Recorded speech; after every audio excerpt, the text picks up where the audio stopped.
only 2 years older than me, darling. Where have you been all my life? I have a confession to make. When I first emerged from my mother's womb, I was already rehearsing my Academy thank you speech. Hi everybody, it's Trisha the Knitting Lady. It's Friday afternoon. I have to go to work soon, but I'm not going to sing. Hi ho, I ho. So off to work I go. I did that yesterday. Well, unfortunately, as you can see, it's the lead-in that the actor Christopher Plummer has died at the age of 91. And a lot of people know him from The Sound of Music. I've seen him in so many films, and I'm sure a lot of people out there have done as well. He won his only Academy Award for supporting actor at the age of 82 for the 2010 film Beginners. He was the father of actress Amanda Plummer, and I can't believe she's age 63. Not much younger than me. Her parents are Christopher Plummer and Tammy Grimes. And I remember Tammy Grimes from the 60s. I forget what she was in. I think she was in a few plays. And I didn't look to see if she's still living. But Amanda Plummer was in the film with Robin Williams. Now I can't remember the name of the film. Isn't that awful? Jeff Bridges was in it. The Fisher King. The Fisher King. I always liked that movie, The Fisher King.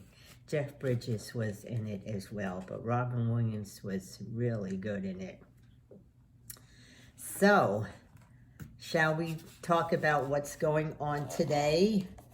And I forgot to bring something over with me. One moment. Okay, why don't we go toward the affirmation for tomorrow? Today's the 5th of February, tomorrow's the 6th. And the one for tomorrow is group action. It says, never doubt that a small group of thoughtful, committed citizens can change the world. Indeed, it's the only thing it ever has. And that's a quote by Margaret Mead. I always liked Margaret Mead. She studied about different tribes, and she was an anthropologist. The problems of the world, or even the problems that our local community, can seem overwhelming. How can we make a difference? Alone, it's difficult to make significant change, but when we work with others, even on a small scale, the chances that we can make a difference increase dramatically. A collaboration between parents and teacher can do much to improve a school than any single parent acting alone. A block association can do more to improve a neighborhood than any single resident acting alone. And the affirmation is, I don't have to feel that I need to tackle every problem in the world by myself. There are many others who care about the same things I do. And I won't get into why that is needed now, because I'm not getting political, but I don't like what's going on in the country, in Washington. That's all I'm going to say. You know, I believe in freedom. And I don't like people telling me what to do and how to act. Reminds me of Catholic school. And I don't want to go back there again. That's for sure. I know when the high school I went to, well, the grammar school I went to is no longer there. It became another name or consolidated with something else, and then I think they finally closed it. But my high school closed a couple years ago. People said to me, aren't you sad? I said, no, because I didn't like the school. I should have never gone to that school. I should have just went to the public high school. But it's a mistake you make. It was a well-regarded school. And the good thing about the school was we had a different way of learning. We had a modular system. you worked according to your level. So the last 2 years of school, I was mostly on independent study. So there were times I hardly went to school, or I maybe went like once or twice during the day, because a lot of my classes were independent study. So honestly, I would take off and go do other things. I would head over, I lived in New Jersey at the time, I would head over to New York City. I've been to Fillmore East. I've been other places. I guess I should have been in school, but I still wound up graduating 8th in the class, so must have done something right. And I don't want to go on about that school, because there was absolutely no guidance at all. I should have been told I could apply to all these better schools, which I was not. They were not fond of me in that school, and the feeling was mutual. But let's not get into that. That's why I didn't send my son to a parochial school.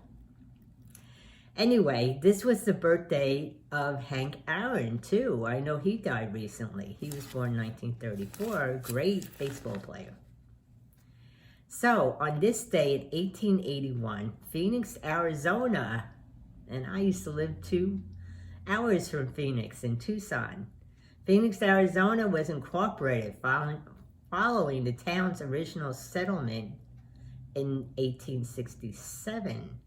Phoenix is both the capital of Arizona and its largest city. Its population is around 1.6 million people, and the city is known as the Valley of the Sun. It is in a valley. It's very hot there, very hot. It's hotter than Tucson. I call it Cement City because it just always seemed that way to me. Tucson had a more town feel to me.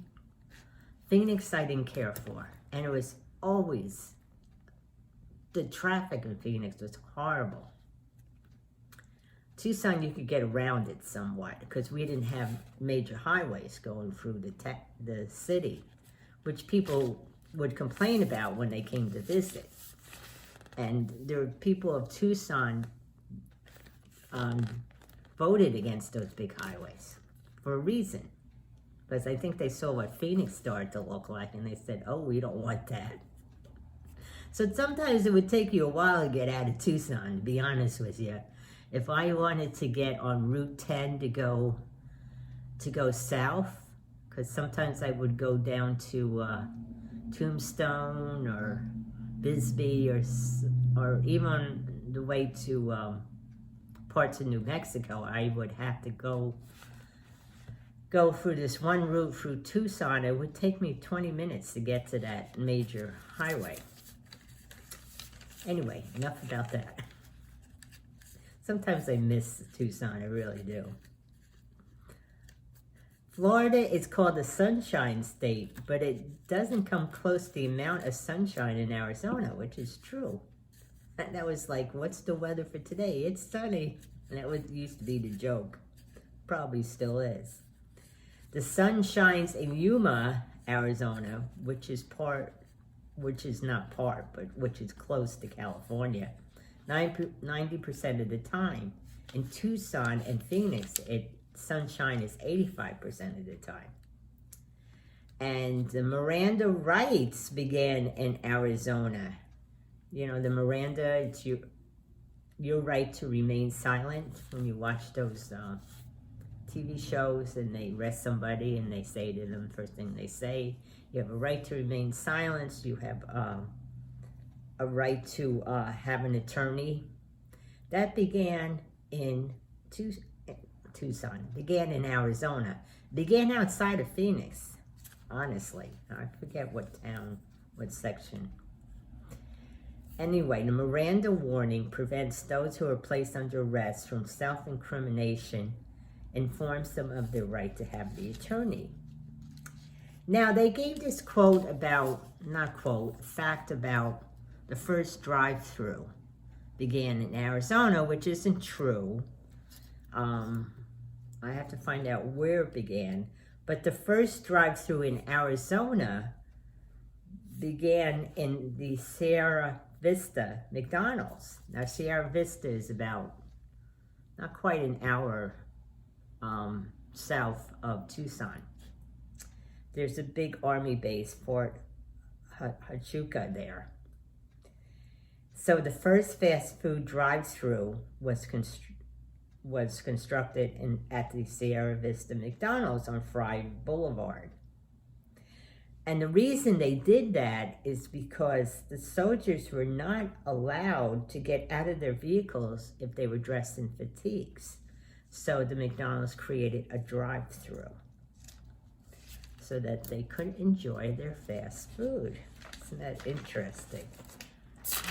I've been to Fort Huachuca and I've been to Sierra Vista. It's nice there. It's a little cooler than Tucson because of the elevation. Even though Tucson is not sea level, it's above sea level, it's a high desert. There are parts that are cooler. If you drive up to Bisbee or even Tombstone, it's a little cooler there because it's more elevated. And Arizona is home to the London Bridge, this London Bridge that was in Arizona was the one constructed in 1831, because there was more than one London Bridge. So it was dismantled in 1968 and shipped to Arizona. It was reassembled in Lake Havasu City. I haven't been there. In 1968. I did say that, didn't I? 1968. That was a crazy year too. The resort town's founder, Robert McCullum, thought it would make a great centerpiece for his new resort giveaway. Not giveaway, his new resort. No, they weren't giving the bridge away. But, and daylight savings time is not observed in Arizona. And I found that interesting when I moved out there, because I would call, I always thought it was always going to be 3 hours difference from the East Coast. And my son and brother live in the East Coast. My son lives in New York City. My brother lives in New Jersey. But half the year it's 3 hours, half the year it's 2 hours, because Arizona doesn't celebrate daylight savings time. And that saved changing the clocks. I personally am not a fan of daylight savings time. Its use, it really has no use anymore. I think they did it to prevent kids from going to school when it was dark in the morning. But especially now, or the school's even open. Anyway, like I said, I used to have to remember that when I called my son or brother. And I remember one time my brother called me. He used to call me on his drive to work. And it was 9 in the morning for him. It was 6 in the morning for me. I answered the phone. I said, "Why are you calling me so early?" And he goes, "It's 9 a.m. I said, "Not here. It's 6 a.m. "Oh, I'm sorry. Well, that was the case. My son works with people from all over the world, and he has an actual chart of different time zones. He gets it better than I do, because especially,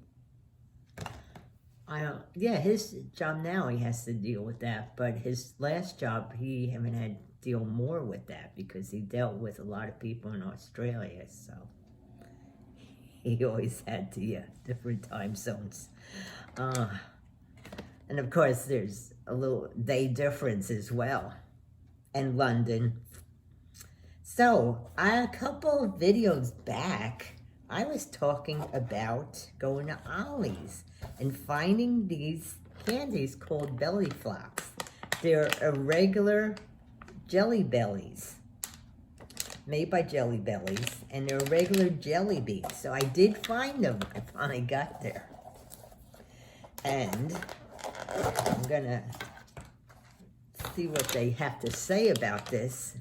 They say, have you heard of belly flops? They aren't available very often, but when they are, Jelly Belly fans love to snap up our famous belly flops. These special beans taste great, but don't quite meet all of our demanding standards for size, color, shape, and flavor. So, let me show you them. They really don't look much different. They're a little round. Some of them aren't perfectly, you know, I guess oval, how Jelly Bellies are. But the only difference I find is some of the taste is not as, I would say, not potent, but it's not as intense. So, but as I've explained before, sometimes I just need something sweet. So that's why I like jelly beans, because I can pop a couple of them, and it satisfies my sweet tooth. And this way I won't ring up all the calories. I know there's a lot of sugar in them, but if I just have a couple, I'm okay. So there's all different flavors in here. So I'm glad I found my belly flops. I saw some yarn in Ollie's too, and I was so tempted, and I said, I don't need any, I don't need any. But I have to go to Ollie's more often, because I found a candle I liked, and it was reduced. And what else did I find? And I usually don't buy it too often. Boxed macaroni and cheese. This was from the Cracker Barrel. So I made it, and unfortunately, it's very salty. And I don't do well with salt. So I'm going to have to find a way to not water it down. I'm trying to think how to make it less salty. I guess in a way, maybe add more milk or whatever to make it less salty. I'll think about it. I don't eat cheese very often because of the fat content. And I'm on that pre-diabetic diet. I'm trying to get off the medication. So I'm trying my best, you know, trying to keep up the exercise. It's hard because all it's been doing is raining. But I just get out. Sometimes I just get out and move around. This week has been crazy at work, and I don't want to talk about it. So I haven't even been doing much knitting or crocheting. Really, not good, not good. So I hope everybody's having a good day, and we'll see what happens tomorrow. All right, bye now.